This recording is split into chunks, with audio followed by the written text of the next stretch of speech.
Assalamu alaikum.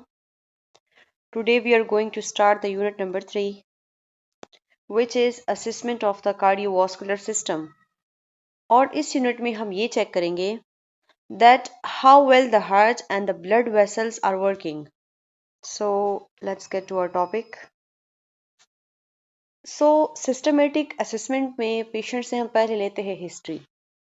Patient से उसकी present illness के बारे में और उसकी चीफ कंप्लेंट के बारे में पूछते हैं कि पेशेंट को आखिरकार प्रॉब्लम क्या है, वो हेल्थ केयर सेंटर में इंटर ही क्यों हुआ है, और राइट नाउ ऐसे कौन से सिम्टम्स है कि वो एक्सपीरियंस कर रहा है। लाइक चेस्ट पेन हो सकता है, शॉर्टनेस ऑफ ब्रेथ हो सकती है। अगर तो पेशेंट पेन का बताए, देन आपने उसका ऑनसेट पूछना है कि आपको पेन कब से स्टार्ट हुआ, उसकी ड्यूरेशंस कि आपको पेन कब से है। Then quality means what kind of a pain it is, sharp है, डल है, चेस्ट में टाइटनेस हो रही है। और उसके साथ साथ आपने उनसे पूछने हैं प्रेसिपिटेटिंग फैक्टर्स, मीन्स किस वजह से आपको पेन हुआ, क्या कोई एक्टिविटी परफॉर्म करते वक्त या कोई स्ट्रेस रीज़न है या कोई और क्रोनिक कंडीशन है। और इसके अलावा एलिविएटिंग फैक्टर्स मीन्स पेन किस वजह से रिलीफ होता है, क्या आप उसके लिए कोई मेडिकेशन लेते हैं या कुछ हर्ब वगैरह का यूज़ करते हैं। सो इन सब के बारे में आपने पूछना है। देन आपने फटीक के बारे में पूछना है।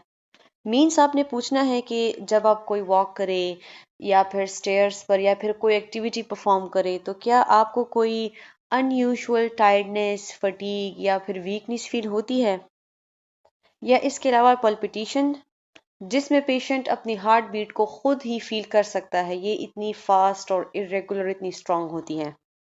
देन है वही पेन, मीन्स पेन के आपने एडिशनल इंफॉर्मेशन लेनी होती है काफ़ी डिटेल से, उसकी लोकेशन से, मतलब लोकेशन के बारे में आपने पूछना होता है, उसकी इंटेंसिटी के बारे में आप पूछते हैं। इसके अलावा क्या वो पेन तो रेडिएट नहीं कर रहा लेफ्ट आर्म पर, या इसके अलावा जा पर, शोल्डर पर, एब्डोमेन एरिया पर। सो इस तरह से आप पूरी डिटेल्स लेते हैं। और इसके अलावा डिस्पनिया पूछना है पेशेंट से कि क्या आपको कोई एक्टिविटी परफॉर्म करते वक्त सांस लेने में डिफ़िकल्टी तो नहीं होती है, या फिर लेटने से। इसके अलावा कफ का पूछते हैं, अगर तो वो कहे कि कफ है, सो कफ ड्राई है या फिर प्रोडक्टिव है।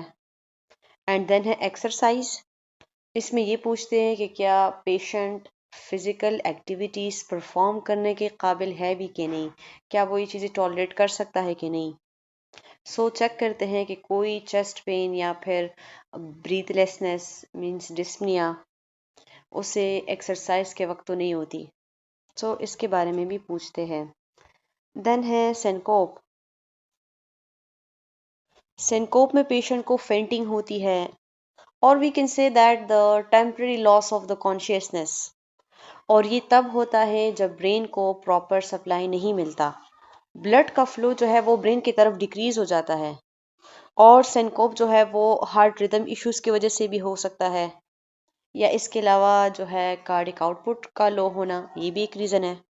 देन है डिपेंडेंट एडिमा, जिसमें स्वेलिंग होती है, और यूजुअली ये फीट में हो सकती है, एंकल्स में हो सकती है, या फिर इसके अलावा लेग में हो सकती है, जो कि एक साइन है हार्ट फेलियर का या फिर पुअर सर्कुलेशंस का, क्योंकि जो वीनस रिटर्न है वो प्रॉपरली नहीं जा रहा हार्ट को। जब वीनस रिटर्न कम होगा तो जाहिर सी बात है कार्डिक आउटपुट भी लो होगा। सो इसका एक रीज़न तो ये हो सकता है कि हार्ट प्रॉपर काम नहीं कर रहा, या इसके अलावा जो सर्कुलेशन है वो पुअर है, वो प्रॉपर सर्कुलेशन नहीं हो रही है टूवर्ड्स द हार्ट। सो इसकी वजह से एडिमा हो जाता है, स्वेलिंग हो जाती है फीट्स की, लेग्स की, एंकल्स की। देन है वेट गेन, और वेट गेन किस वजह से होता है, फ्लूइड रिटेंशन की वजह से। And this also often link with the heart failure. Nocturia means frequent urination का होना एट द नाइट, जिसमें पेशेंट रात के वक्त बार बार यूरिनेशन के लिए उठता है। देन है हेमोप्टाइसिस, मीन्स खांसने के साथ साथ उसमें ब्लड का आना, और ये ओपनली होता है एडवांस्ड हार्ट फेलियर में, और बट मेनली ये पल्मोनरी कंजेशन में भी हो सकता है। Then last is cyanosis, mean जिसमें ब्लूइश कलरेशन हो जाती है, स्किन की हो सकती है, इसके अलावा लिप्स की भी हो सकती है। और क्यों होती है? क्योंकि ब्लड में ऑक्सीजन का जो लेवल होता है वो लो हो जाता है, और ये हार्ट इश्यूज की वजह से भी हो सकता है, मीन्स अगर वो प्रॉपरली काम नहीं कर रहा हो। इसके अलावा अगर लंग जो फंक्शंस है वो इफेक्टेड हो जाए, उसमें भी साइनोसिस हो जाती है। प्रेजेंट सारी हिस्ट्री लेने के बाद अब आते हैं हम पास्ट मेडिकल हिस्ट्री, जिसमें फर्स्ट है कोमॉर्बिड्स या फिर नोन केस। मीन्स कोई भी एग्जिस्टिंग डिजीज या फिर कोई भी क्रोनिक कंडीशन जो पेशेंट को ऑलरेडी हो काफ़ी टाइम से। This could be the diabetes हो सकती है, हाइपरटेंशन हो सकती है, या फिर किडनी की कोई इश्यूज जिसने बाद में हार्ट को इफेक्ट किया हो। सो कोमॉर्बिड्स में हम क्या एग्जिस्टिंग डिजीज का पूछते हैं। देन इसके बाद है प्रीवियस इलनेस। वही बात, या कोई पास्ट हेल्थ इश्यूज था पेशेंट को, इन्फेक्शन या फिर कोई भी क्रोनिक डिजीज, या फिर पेशेंट की कुछ हॉस्पिटलाइजेशन हिस्ट्री। मींस पेशेंट से पूछते हैं क्या आप इससे पहले किसी हॉस्पिटल में एडमिट थे, अगर थे भी तो क्यों, किस वजह से थे, क्या मसला था, एंड कब एडमिट हुए थे, एंड देन उसके आउटकम्स क्या थे। मींस क्या उस कंडीशन से फिर आप रिकवर हुए थे कि नहीं। देन सर्जरीज के बारे में पूछते हैं, क्या पास्ट में कुछ हार्ट सर्जरीज हुई थी, मींस या वाल्व रिप्लेसमेंट, बाईपास एक्सेट्रा, या कोई भी अगर इलनेस हुई हो तो उसके लिए कौन सी प्रिस्क्राइब मेडिकेशन यूज़ की थी, या फिर over the counter drugs, herb remedies, या फिर कोई भी सब्सटेंसेस यूज़, मीन्स जो ड्रग वगैरह है लाइक कोकेन, हीरोइन, इन सब ड्रग्स का आप यूज़ करते हैं कि नहीं, या फिर किसी चीज़ से आपको एलर्जीज तो नहीं है, किसी ड्रग से, फूड से, या फिर this could be any substances जिससे पेशेंट को एलर्जी हो। और ये इसलिए पेशेंट से पूछते हैं कि ड्यूरिंग द ट्रीटमेंट में पेशेंट को एडवर्स रिएक्शन से उसे प्रिवेंट किया जाए। देन है फैमिली हिस्ट्री। फैमिली हिस्ट्री में पेशेंट से हम पूछते हैं क्या फैमिली में, और स्पेसिफिकली जो फर्स्ट रिलेटिव्स होती हैं, मींस बहन, भाई और माँ बाप, कि क्या इनमें तो कहीं ब्लड प्रेशर का इश्यूज नहीं है, क्योंकि ये कार्डियोवास्कुलर जो रिस्क है उसको इंक्रीज करता है। देन सेम इसी तरह diabetes, this also contribute to the cardiovascular issues. Same as stroke, ये भी इनहेरिटेड रिस्क फैक्टर में से है।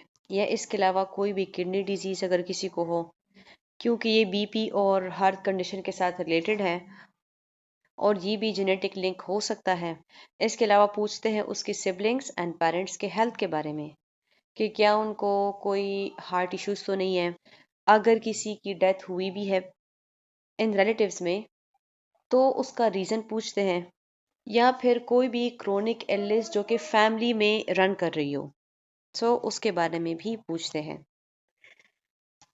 देन है साइकोसोशल हिस्ट्री, और ये भी हार्ट के हेल्थ को बहुत ज़्यादा इफेक्ट करता है, जिसमें हम पेशेंट से पूछते हैं उसकी ऑक्यूपेशन, कि पेशेंट करता क्या है, क्या सेडेंटरी लाइफस्टाइल है, या फिर फिजिकल डिस्ट्रेस बहुत ज़्यादा है, या इसके अलावा क्या पेशेंट को हाई स्ट्रेस है, उसके काम की वजह से भी, फैमिली की वजह से भी, इन्वायरमेंट उसका कुछ इस तरह से है। देन है एजुकेशन में, और इसमें हम पेशेंट की लेवल ऑफ अवेयरनेस चेक करते हैं कि पेशेंट कितना कॉन्शियस है अपने हेल्थ के बारे में, अपनी लाइफस्टाइल चॉइसेस के बारे में। देन है स्ट्रेस टॉलरेंस, जिसमें हम पेशेंट की क्या कहते हैं, क़ुव्वत बर्दाश्त चेक करते हैं, क्योंकि हाई स्ट्रेस का होना भी ये ब्लड प्रेशर या इसके अलावा हार्ट डिजीज़ का एक रीज़न हो सकता है। और देन पेशेंट से पूछते उसकी कोपिंग मैकेनिज्म, मीन्स अगर कोई भी स्ट्रेस कंडीशंस या फिर स्ट्रेस इन्वायरमेंट हो तो वो उसको मैनेज कैसे करता है, कोपिंग उसकी कैसे करता है। तो पेशेंट की कोपिंग मैकेनिज्म की असेसमेंट की जाती है, जिसमें हेल्दी भी हो सकता है या फिर अनहेल्दी भी हो सकता है। हेल्दी ऐसे कि क्या उसमें पेशेंट की कुछ हॉबीज होती हैं, या पेशेंट एक्सरसाइज वगैरह करता है, और अनहेल्दी ऐसे कि पेशेंट अल्कोहल वगैरह का यूज़ करता है, सब्सटेंसेस का यूज़ करता है, और इस तरह से वो अपने स्ट्रेस को कोप करता है। देन है मैरिटल स्टेटस, जो कि मेंटल और फिजिकल हेल्थ को काफ़ी इम्पेक्ट करता है। Then the last one is the health habits, जिसमें ड्रग्स, स्मोकिंग एट्सेट्रा, मीन्स क्या पेशेंट हाइजेनिक है या इसके अलावा किसी सब्सटेंसेस का यूज़ करता है। और ये अल्कोहल, ड्रग्स एंड स्मोकिंग, ये कार्डियोवास्कुलर का मेजर रिस्क फैक्टर है। पेशेंट से सारा history, past medical history, family, psychosocial का लेने के बाद अब आ जाते हैं फिजिकल असेसमेंट की तरफ, जिसमें हम फर्स्ट उसको जनरली चेक करते हैं। मींस उसकी general appearance, means presently patient की क्या कंडीशन है, जिसमें साइन ऑफ डिस्ट्रेस को नोट करते हैं, साइनोसिस को नोट करते हैं, फटीग को, इसके अलावा शॉर्टनेस ऑफ ब्रेथ को नोट करते हैं, उसका ब्लड प्रेशर नोट करते हैं, हाइपरटेंसिव है, हाइपो है। और फिर सर्कुलेशन के लिए हम आर्टीरियल पल्स को नोट करते हैं, उसके रेट को, उसके रिदम को, पल्स की स्ट्रेंथ को, चाहे फिर वो रेडियल से लेते हैं, ब्रेकियल से लेते हैं, कैरेटेड से लेते हैं। नोट करते हैं कि क्या पेशेंट को जेवीडी तो नहीं है, मींस जुगुलर वीनस डिस्टेंशन। अगर तो जेवीडी नॉर्मल से ज़्यादा हो, सो ये इंडिकेशन है कि right side of heart failure का, या इसके अलावा फ्लूइड ओवरलोड का। इस चीज़ को हम आगे डिटेल से देखेंगे, ठीक है। और फिजिकल असेसमेंट में फोर्थ जो 1 to 4 जितनी भी टेक्निक्स है वो अप्लाई करेंगे इसमें, चाहे फिर वो इंस्पेक्शन हो, पल्पेशन हो, परकशन या फिर ऑस्कल्टेशन। और इसके अलावा एडिमा को चेक करते हैं, कहीं स्वेलिंग तो नहीं हुई उसके फीट्स में, लेग्स में या फिर एंकल्स में, जिसका मतलब है कि फ्लूइड की रिटेंशन हुई है, और ये भी एक इंडिकेशन है हार्ट फेलियर का। देन है जनरल अपीयरेंस। अच्छा, जनरल अपीयरेंस में पेशेंट की हम क्या क्या चीज़ें नोट करते हैं, कौन से साइन हम पेशेंट में चेक करते हैं।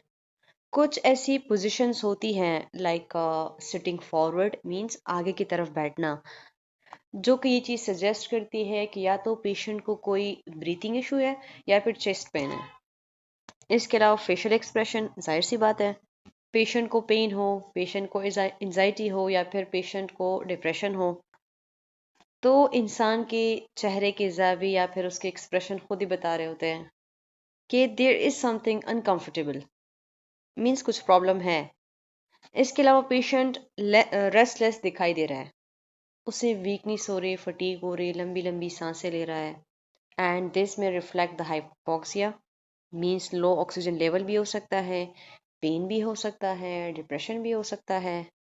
या इसके अलावा पेशेंट बिल्कुल क्वाइट खामोश है, या तो फटीक, थकावट की वजह से भी या वीकनेस की वजह से भी, या फिर उसकी पेलर स्किन है और ये पोअर सर्कुलेशन की वजह से भी हो सकती है, या फिर लो कार्डियक आउटपुट की वजह से भी। फिर है साइनोसिस, मीन्स ब्लूइश डिस्कलरेशन का होना, लिप्स पर भी हो सकता है, टोज में भी हो सकता है, फिंगर्स में भी हो सकता है, स्किन में भी। और ये तब होता है जब ब्लड में ऑक्सीजन का लेवल लो होता है, और ये हार्ट और लंग डिजीज में ये कॉमन है। इसके अलावा हम चेक करते हैं लेवल ऑफ द कॉन्शियसनेस, किसके through, through the Glasgow coma scale के थ्रू। मीन्स अगर पेशेंट को कंफ्यूजन हो रही हो, सिनकोप हो रहा हो, मेंटल स्टेटस उसका अल्टर्ड हो, सो हो सकता है कि प्रॉपर सर्कुलेशन नहीं हो रही है टुवर्ड्स द ब्रेन, या इसके अलावा कार्डिक आउटपुट कहीं लो हो सकता है। देन है चेस्ट पेन, और यहाँ पर चेस्ट पेन के कुछ काजेज बताए हुए हैं कि इन रीजंस की वजह से भी चेस्ट पेन हमारे पास हो सकता है, जिसमें फर्स्ट है कार्डियक, मीन्स अगर हार्ट में ही कोई इशू हो, लाइक एंजाइना और मायोकार्डियल इन्फार्क्शन, सो उसकी वजह से भी चेस्ट पेन होता है। और कार्डियक पेन एक ऐसा पेन है जो हमेशा रेडिएट करता है, लेफ्ट आर्म में भी जाता है, जाज में भी, नीचे एब्डोमेन एरिया पे भी, एक प्रेशर और हैवीनेस सी होती है चेस्ट पर। या इसके अलावा वॉस्कुलर, मीन्स अगर वेसल्स में कोई इश्यूज आ जाए तो उसकी वजह से भी चेस्ट पेन हो सकता है, लाइक आयोटिक डाइसेक्शन, जिसमें आयोटा जो है उसकी टीयरिंग हो जाती है, और इसमें भी सीवियर चेस्ट पेन होता है। देन है पल्मोनरी, जो कि लंग के साथ रिलेटेड है, लाइक पल्मोनरी एम्बोलिज्म हो सकता है, प्लूराइटिस हो सकता है, न्यूमोथोरिक हो सकता है। और ये ऐसा पेन होता है ना कि जब पेशेंट ब्रीथिंग करता है या फिर कफ करता है तो उसके साथ और भी सीवियर होता है। That's how we differentiate the cardiac and the pulmonary. Then है गैस्ट्रो इंटेस्टिनल, जिसमें पेप्टिक अल्सर भी इंक्लूड है, उसकी वजह से भी हो सकता है। इसके अलावा गर्ड की वजह से भी हो सकता है। गर्ड मीन्स गैस्ट्रोएसोफेगियल रिफ्लेक्सेस डिजीज।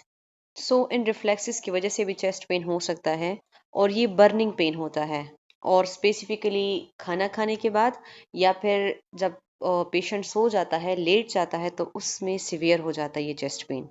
देन है न्यूरल, मीन्स अगर कहीं नर्व इरिटेशन हुई हो या फिर नर्व कंप्रेस हुआ हो, तो उसकी वजह से भी चेस्ट पेन हो सकता है, और ये एक शार्प और शूटिंग पेन होता है।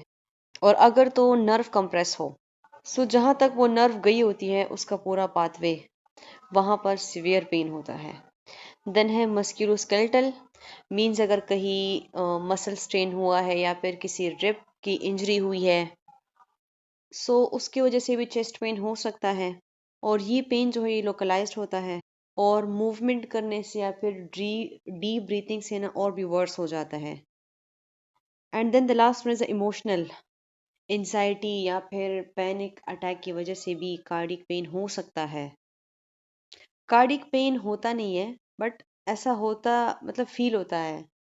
मीन्स वो पेन और कंडीशन ही ऐसी होती है, लाइक चेस्ट की टाइटनेस होती है, हैवीनेस होती है, इवन पेशेंट को पल्पिटेशंस होती है, शॉर्टनेस ऑफ ब्रेथ होती है, एंड इवन उसे फियर होता है। So that can mimics the cardiac pain. So emotional भी एक काज है। अब है चेस्ट पेन एट्रीब्यूट्स। मीन्स अगर पेशेंट कहे कि मुझे चेस्ट पेन होता है, उस कंप्लेंट के साथ पेशेंट आपके पास आया है, सो यहाँ पर एक मेथड गिवन है, PQRST मेथड। इसके थ्रू सम हाउ हम रीज़न फाइंड कर सकते हैं कि ये पेन किस नोयत का है, किस वजह से है। मीन्स उसका एट्रीब्यूट्स और उसका रीज़न फाइंड आउट कर सकते हैं। So the first is a P, जिसमें हम प्रोवोकेटिव एंड पेरिएटिव फैक्टर्स को नोट करते हैं। मीन्स किसकी वजह से आपको पेन स्टार्ट हुआ, प्रोवोक हुआ, like what brings on the pain. Exertion की वजह से, स्ट्रेस की वजह से, हैवी एक्टिविटीज़ की वजह से, इवन ईटिंग की वजह से। और अगर इससे पहले पेशेंट को ये पेन हुआ था, तो वो पेन किस वजह से वो रिलीफ हुआ था। क्या पेशेंट ने रेस्ट किया उसकी वजह से रिलीफ हो, या फिर कोई मेडिकेशन ली, या किसी हर्बल रेमेडीज का यूज़ किया जिससे वो पेन ठीक हो गया। सो उस रीज़न का भी पूछेंगे। देन है क्वालिटी, मीन्स पेशेंट से पूछते हैं कि आपको किस किस्म का पेन था, उसको डिस्क्राइब करें, डिटेल से बताएं। शार्प पेन था, डलनेस थी, या फिर बर्निंग पेन था, या इसके अलावा प्रेशर लाइक स्टेबिंग एट्सेट्रा। सो पेन की क्वालिटी का पूछते हैं कि किस किस्म का पेन था। देन है रीजन, मीन्स उसके लोकेशन का पूछते हैं कि मेनली आपको दर्द हो कहाँ रहा है, या इसके अलावा क्या वो पेन रेडिएट तो नहीं कर रहा किसी दूसरी एरिया पर, लाइक लेफ्ट आर्म भी हो सकता है, जाज एरिया पर, एब्डोमेन एरिया पर। देन है एस फॉर सिवेरिटी, मीन्स कि वो पेन कितना ज़्यादा इंटेंस है, कितना ज़्यादा सिवियर है, और ये किसके थ्रू फाइंड आउट करते हैं, थ्रू द पेन स्केल, जो कि 0 to 10 होती है। And then the last one is the timing, कि आपको ये पेन स्टार्ट कब हुआ, क्या ये कांस्टेंट पेन था या फिर इंटरमिटेंट, मीन्स एपिसोडिक था। अगर तो पेशेंट बताए कि मुझे एपिसोडिक पेन होता है, तो उनके एपिसोड्स का टाइमिंग पूछना है कि कितने टाइम तक वो पेन होता है, फिर कब वो रिलीफ हो जाता है और किस वजह से वो रिलीफ हो जाता है, या इसके अलावा कोई पैटर्न है पेन का, मीन्स रात के वक्त या फिर सुबह के वक्त ज़्यादा होता है, या कोई एक्टिविटी परफॉर्म करते वक्त, स्टेयर्स पर चढ़ते वक्त ज़्यादा होता है, लेटते वक्त। सो इन सब की डिटेल्स आपने लेनी होती है। अब यहाँ पर चेस्ट पेन का एक रीज़न गिवन है, जो कि एंजाइना भी हो सकता है, मीन्स कोई हार्ट इशू, और एंजाइना को PQRST के पैटर्न से एक्सप्लेन किया हुआ है कि कैसे आपने इस चीज़ को डॉक्यूमेंट करनी होती है। सो इससे आपको यहाँ पे अच्छे से समझ आएगी। सो फर्स्ट थिंग इज कि एंजाइना है क्या चीज़। एंजाइना पेक्टोरस, जो कि चेस्ट पेन होता है, डिस्कम्फर्ट होती है, और क्यों होती है, जब हार्ट के मसल्स को ऑक्सीजन रिच ब्लड नहीं मिलता, और ये पेन जो है ये सिम्टम भी है एंजाइना, ये एक सिम्टम्स भी है कोरोनरी आर्टरी डिजीज का। तो अगर हार्ट के अपने ही मसल्स को प्रॉपर ऑक्सीजन नहीं मिल रही हो तो फिर कैसे वो पंपिंग करेगा और कैसे फिर वो प्रॉपर अपना काम कर पाएगा। तो अब एंजाइना को PQRST के पैटर्न से देखते हैं। So the first is P means provocative और पेलिएटिव फैक्टर्स। पेन किस वजह से हुआ और रिलीफ कैसे हुआ ये देखेंगे इसमें। So provoked by exertion means physical exertion, could be the patients climbing the stairs या फिर वो फास्ट वॉक कर रहा था या फिर कोई हैवी एक्टिविटीज कर रहा था। सस्टेन बिफोर पेन्स या फिर लैग टाइम, यहाँ पे गिवन है लैग टाइम मीन्स कि हैवी एक्टिविटीज के बाद या फिर स्ट्रेस के बाद वो पेन स्टार्ट हुआ हो। क्योंकि समटाइम्स डिले होता है, मीन्स लैग होता है, lag means delay between the exertion and the pain on set. Means कोई भी हैवी एक्टिविटीज या फिर फिजिकल एक्सर्शन और पेन की ऑनसेट के दरमियान का जो डिले होता है, फासला होता है, वक्त होता है, this is basically called the leg time और वी कैन से डिले। सो इसको भी नोट किया जाता है पेशेंट में। इसके अलावा पेन कोई इमोशनल डिस्ट्रेस की वजह से भी हो सकता है, ईटिंग में, कोल्ड वेदर में भी, अगर उसने कोई हैवी मील्स खा लिया हो। और अब वो पेन जो है वो रिलीफ कैसे हुआ, मीन्स वो पेन ठीक कैसे हुआ। सबसाइड विद रेस्ट, रेस्ट के साथ वो ठीक हो गया। या फिर नाइट्रोग्लाइसरीन जो कि एक मेडिसिन है जो कि ब्लड वेसल्स को डायलेट करती है और जो चेस्ट पेन होता है उसको रिड्यूस करती है। Now the second one is Q means quality of the angina pectoris pain. So deep pressure like squeezing and chest पर कुछ हैवीनेस होती है, टाइटनेस होती है, मीन्स ऐसे कि दिल को किसी ने जकड़ लिया हो। स्ट्रैंगल मीन्स चॉकिंग सेंसेशन का आना। देन है R मीन्स उसका रीजन पूछते हैं, पेन की लोकेशन का पूछते हैं, और क्या कहीं वो पेन तो रेडिएट नहीं हुआ वो पूछते हैं। एंजाइना का जो पेन है ये ब्रेस्ट बोन मीन्स स्टर्नम के नीचे वहाँ पे फेल्ट होता है, वहाँ फील होता है, एंड माइल्ड टू सीवियर होता है और ये रेडिएट भी कर सकता है टू द जाज आर्म्स, नेक में भी, बैक में भी। मीन्स एंजाइना का जो पेन है वो डिफ्यूज होता है, स्प्रेड होता है, किसी एक पिन पॉइंटेड तक महदूद नहीं होता। डिफ्यूज मीन्स स्प्रेड होता है। फिर पेशेंट से उसकी सिवियरिटी का पूछते हैं। सो वो बताते हैं कि पहले मुझे डिस्कम्फर्ट हुआ, देन उसके बाद सिवियर पेन स्टार्ट हुआ जो कि आराम आराम से वो रेडिएट करता गया। पेशेंट को ऐसा फील होता है जैसे कोई टाइट बैंड बांध दिया हो around the chest. Then the last में से उसकी टाइमिंग पूछते हैं कि कब स्टार्ट हुआ ये पेन और कितने टाइम तक था ये पेन। तो पेशेंट बताते हैं कि मुझे एपिसोडिक था, means comes and goes. Seizes means sudden onset होती है एकदम से, और ये पेन शॉर्ट ड्यूरेशन का होता है, यूजुअली 2 to 3 मिनट्स का, यूजुअली होता है less than 10 minutes, less than, ठीक है, जो कि फिर रेस्ट से या फिर नाइट्रोग्लाइसरीन जो मेडिकेशन का है इससे ठीक हो जाता है। लेकिन अगर तो पेशेंट को वो पेन 15 to 20 मिनट से ज़्यादा हुआ तो फिर वो एंजाइना पेन नहीं है, फिर वो हार्ट अटैक है, मायोकार्डियल इन्फार्क्शन है। एंड देन आप सबसे पहले प्रेफर करते हैं ईसीजी को। अब है एक्यूट मायोकार्डियल इन्फार्क्शंस जिसे कॉमनली हार्ट अटैक भी कहते हैं। अब इसके कौन से साइन एंड सिम्टम्स है?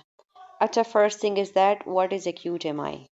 हार्ट अटैक जो है ये एक मेडिकल इमरजेंसी कंडीशन है। किस वजह से होती है? जब कंप्लीट ब्लॉकेज हो जाता है ब्लड फ्लो का, मींस जो ब्लड फ्लो होता है टुवर्ड द हार्ट्स मसल्स, तो उसकी ब्लॉकेज हो जाती है कंप्लीटली, एंड दिस में leading to the tissue death, means ischaemia भी हो सकता है। अब एक्यूट एमआई को हम एंजाइना से कैसे डिफ्रेंशिएट करेंगे? क्योंकि एंजाइना में भी चेस्ट पेन था और एक्यूट एमआई में भी चेस्ट पेन होता है। सो एमआई में होता है steady and deep pain, angina में था episodic pain, comes and goes, on and off था, जबकि एमआई में होता है persistent and intense pain, steady मुकम्मल एक सा पेन होता है, नॉन स्टॉप। और ये डीप पेन क्रशिंग पेन होता है और चेस्ट की टाइटनेस इसमें भी होती है। And the most important point, last 20 minutes और लॉन्गर। एमआई का जो पेन होता है वो अबाउट 20 मिनट्स या इससे ज़्यादा भी हो सकता है, ज़्यादा टाइम के लिए भी हो सकता है। और ये पेन ऐसा होता है कि रेस्ट से फिर ठीक भी नहीं होता। रिमेंबर वन थिंग, ये जो ड्यूरेशन है ना, यही आपको डिफ्रेंशिएशन में हेल्प कराती है कि आप एमआई में और आप जो एंजाइना में उसके पेन में डिफरेंस कर सके। एंजाइना का जो पेन था वो ज़्यादा से ज़्यादा अगर हो तो वो 10 मिनट का हो जाता, रेस्ट से या फिर नाइट्रोग्लाइसिन से वो ठीक भी हो जाता है। अगर तो पेशेंट को 10 मिनट, फिर 15, देन 20 मिनट्स या फिर इससे लॉन्गर गया पेन की ड्यूरेशन, सो दिस मीन उसे एमआई है। And this is obviously the emergency condition. Angina pain जो कि नाइट्रोग्लाइसरीन से ठीक हो रहा था, एमआई का पेन नाइट्रोग्लाइसरीन से भी कभी ठीक नहीं होता। फीलिंग चेस्ट कॉन्स्ट्रिक्शन, अच्छा contraction and crushing means patient बताते हैं कि मुझे क्रशिंग प्रेशर हो रहा है चेस्ट पर या टाइटनेस हो रही है, वही बैंड लाइक टाइटनेस। इसके अलावा बताता है कि मुझे चेस्ट में हैवीनेस फील होती है, ऐसा लगता है जैसे कोई भारी भरकम चीज़ लाकर मेरे सीने पे रख दी है। इसके अलावा नोज़िया, वोमिटिंग एंड डायफोरेसिस। और ये क्यों होता है? Just because of the activations of the sympathetic nervous activation.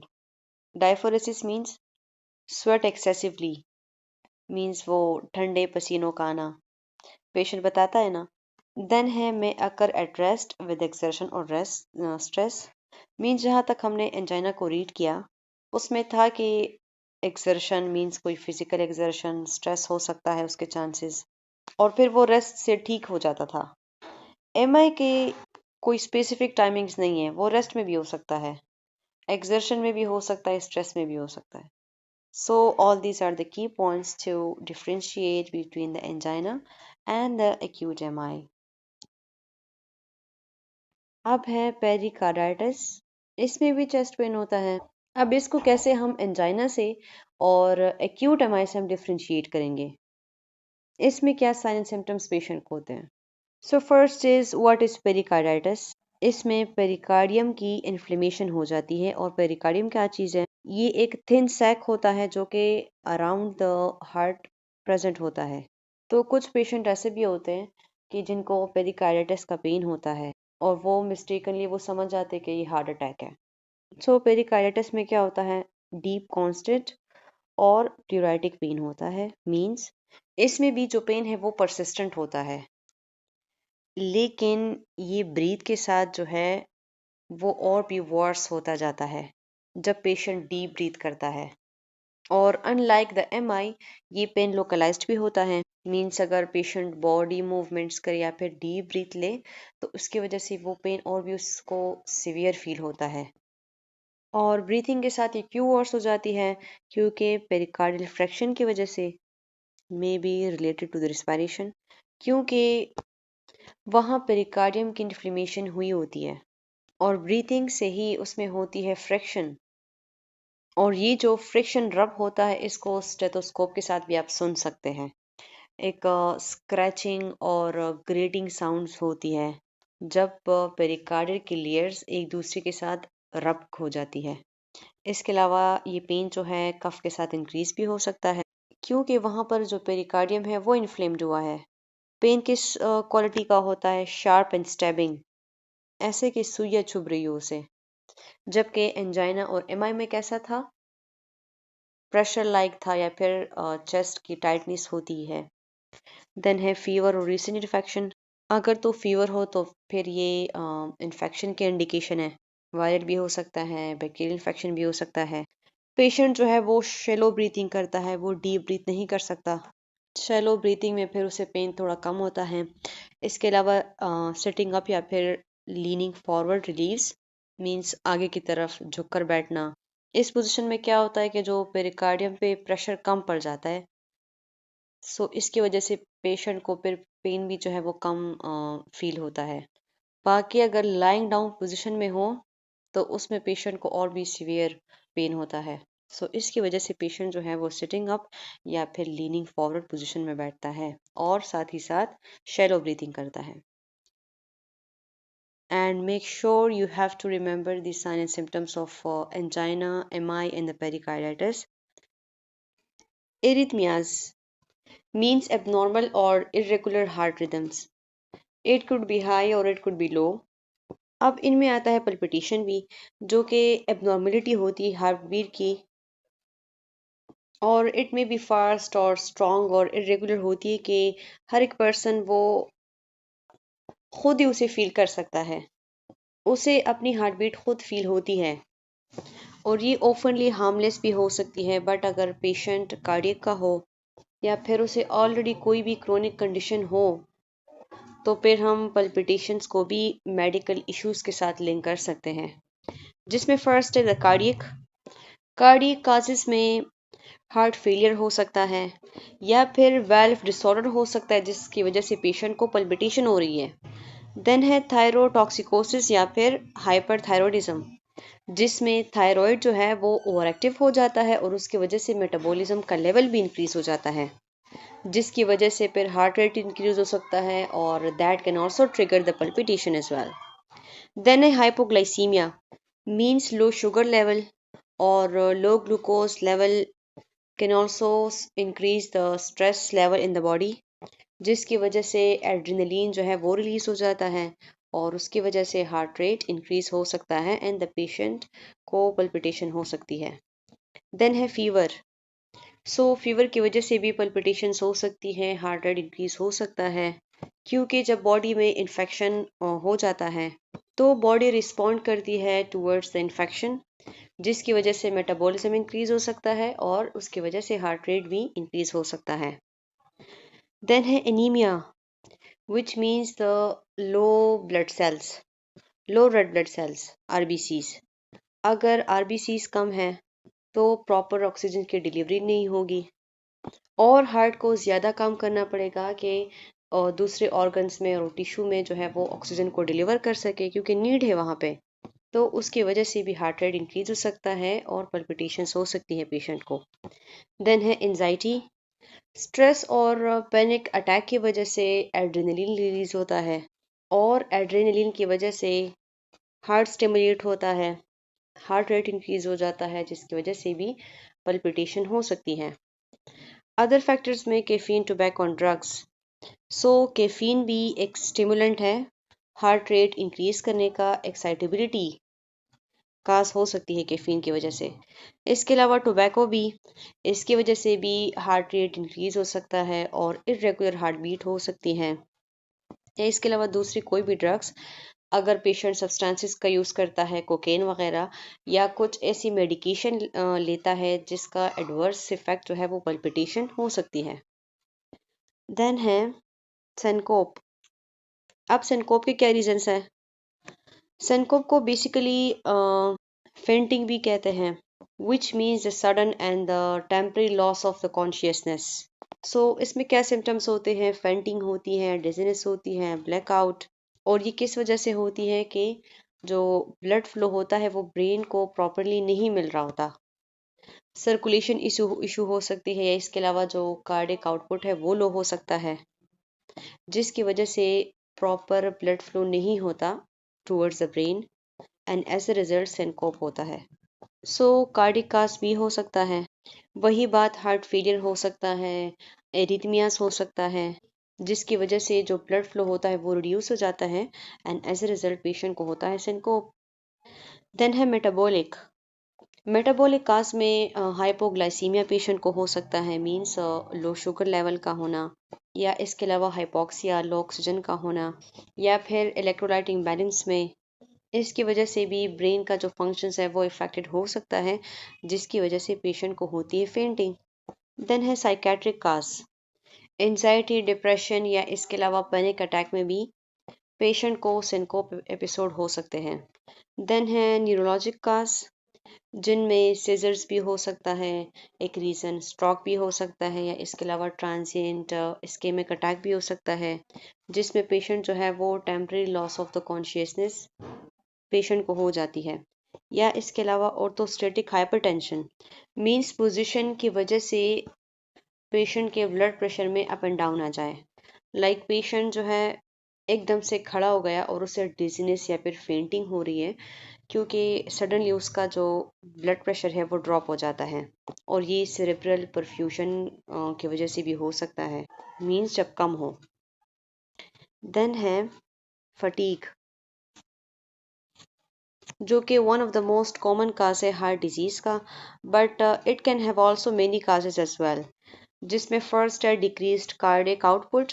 वही बात, हार्ट जो है वो इतना ज़्यादा प्रॉपरली वर्क नहीं कर पा रहा, इतना ब्लड जो है वो पम्प नहीं कर पा रहा, मींस कार्डियक अगर आउटपुट लो है तो जिसकी वजह से बॉडी दूसरे ऑर्गन्स को या बॉडी मसल्स को प्रॉपर ऑक्सीजन एंड न्यूट्रिएंट्स नहीं मिल रही, जिसकी वजह से पेशेंट जो है वो टायर्डनेस एंड वीकनेस फील करता है। देन है CHF, कॉन्जेस्टिव हार्ट फेलियर, इसमें भी हार्ट जो है वो प्रॉपर पम्प नहीं कर पा रहा और कार्डियक आउटपुट भी इसमें लो होता है। देन है mitral valvular disease, mitral valve disease में हमारे पास मिट्रल स्टेनोसिस हो सकता है या इसके अलावा रिगरगेटेशन हो सकती है, जिसमें ब्लड का जो फ्लो है वो प्रॉपरली नहीं हो पाता और इसकी वजह से कार्डियक आउटपुट है वो भी लो हो जाता है and thus causing the fatigue. Then है एंजाइटी एंड डिप्रेशन, अगर तो किसी पेशेंट को हार्ट प्रॉब्लम हो भी नहीं बट इमोशनल स्ट्रेस का होना या इसके अलावा मेंटल हेल्थ कंडीशंस का अफेक्टेड हो जाना, एंजाइटी की वजह से, डिप्रेशन की वजह से, पैनिक अटैक की वजह से, सो ये भी एक रीज़न है फटीग का, फिजिकल फटीग हो सकती है इसमें। And the last is anaemia और क्रोनिक डिजीज, जिसमें है लो हीमोग्लोबिन का होना या क्रोनिक कोई भी कंडीशन लाइक डायबिटीज़, किडनी की कोई भी डिजीज़ या फिर इन्फेक्शन, जिसकी वजह से ऑक्सीजन का सप्लाई जो है वो रिड्यूस हो सकता है and can cause the fatigue. So यहाँ पे ये सारे काजेस गिवन ही इस वजह से है कि आप पेशेंट को प्रॉपरली डायग्नोस कर सके और एवेल्युएशन कर सके उस चीज़ की। अब जिन पेशेंट को हार्ट इश्यूज हो तो उनमें हो सकता है कि एडिमा के भी चांसेस हैं। डिपेंडेंट एडिमा मतलब स्वेलिंग हो जाती है, फ्लूइड की एक्यूमुलेशन हो जाती है, usually in the lower limbs, और लोअर लिम्स में क्यों? Due to the effect of the gravity. So उसका एक रीज़न है कि CHF, कॉन्जेस्टिव हार्ट फेलियर हो सकता है।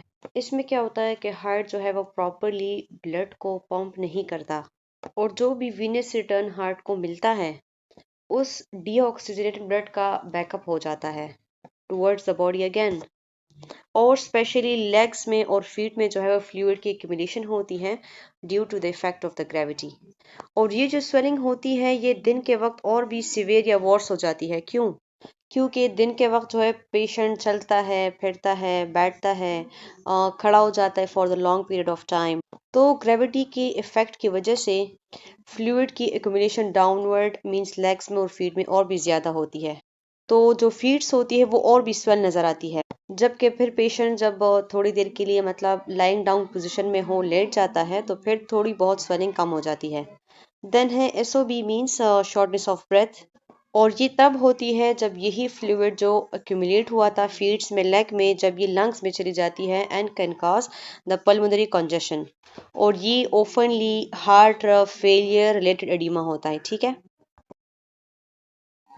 अब अगर पेटिंग एडिमा प्रेजेंट है जिसमें फ्लूइड रिटेंशन होती है और उसकी कंडीशन की वजह से लाइक हार्ट फेलियर हो गया, किडनी डिजीज या लिवर डिजीज की वजह से हो गया, अब हम उसे देंगे ग्रेडिंग्स +1, 2, 3 एंड 4। अब माइल्ड पिटिंग में क्या होता है? स्लाइड इंडेंटेशन होती है, मीन्स जब आप डोर्सम को, मीडियन मेलियलस को या फिर जब शिन को अपनी थंब से प्रेस करते हैं तो वो स्लाइटली सा इंडेंट हो जाता है, मीन्स स्लाइटली सा गढ़ा सा बन जाता है, अबाउट अगर मेजर करे तो 2 mm तक, और जब आप अपनी थंब हटा देते हैं तो वो इमिडिएटली अपनी जगह पर वापस आ जाता है। सेम एज जस्ट लाइक जब आप अपनी पिलो को प्रेस करते हैं ना और प्रेशर हटाने के बाद किस तरह से वो अपनी जगह पे वापस आ जाता है। सो इसे हम देते हैं 1+ ग्रेडिंग। देन है मॉडरेट पेटिंग में क्या होता है? जब आप प्रेस करते हैं ना तो एक क्लियर सा डेंट बन जाता है, मीन्स इंडेंटेशन होती है, क्लियरली आप उसे ऑब्जर्व भी कर सकते हैं। और अगर मैयर करें अबाउट 3 to 4 mm तक, वो इंडेंट हो जाता है। But in seconds it disappears, means less than 10 second में फिर वो डिसअपियर भी हो जाता है। और इसे हम ग्रेडिंग देते हैं 2+ की। थर्ड हमारे पास होती है डीप पिटिंग। इसमें जब आप उस एरिया को प्रेस करते हैं तो डीप सा डेंट बन जाता है अबाउट 5 to 6 mm का। और जो इंडेंटेशन होती है वो अबाउट 10 to 15 सेकेंड्स तक वो रहती है। इसके अलावा जब आप लेग्स को इंस्पेक्ट भी कर रहे होते हो ना, तो आपको वो स्वेलिंग इजीली आप ऑब्जर्व कर सकते हैं। फोर्थ है वेरी डीप पिटिंग। अच्छा, इसे हम 3+ ग्रेडिंग देते हैं। फोर्थ है वेरी डीप पिटिंग। इसमें क्या होता है कि लेग्स को देखने से आपको आइडिया हो जाता है कि वो स्वोलन है। और जब आप उस एरिया को प्रेस करते हैं तो 8 mm तक वो इंडेंट हो जाता है और काफ़ी टाइम भी लेता है फिर रिप्लेस होने में। और we can say that more than 30 seconds. So उसको हम ग्रेडिंग देते हैं 4+। इसके अलावा यहाँ वही बात लिखी हुई कि हम ग्रेडिंग्स जो है वो के थ्रू भी दे सकते हैं, मिलीमीटर्स के थ्रू, कि कितना वो डीप जाता है जब हम उस एरिया को प्रेस करते हैं।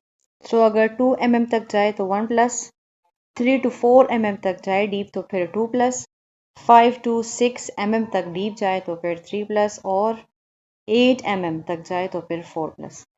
इसके अलावा टाइम के थ्रू भी हम ग्रेडिंग कर सकते हैं। मीन्स अगर उस एरिया को प्रेस करें और देन वहाँ से उस प्रेशर को रिलीज़ करें तो हम देखते कि कितने टाइम में वो स्किन जो है वापस रिप्लेस होती है। तो अगर इमीडिएट हो तो 1+, और लेस देन 10 सेकेंड हो तो 2+, 10 से 15 सेकेंड तक हो तो 3+, और मोर देन 30 सेकेंड्स हो तो फिर 4+ की हम ग्रेडिंग देते हैं। ठीक है।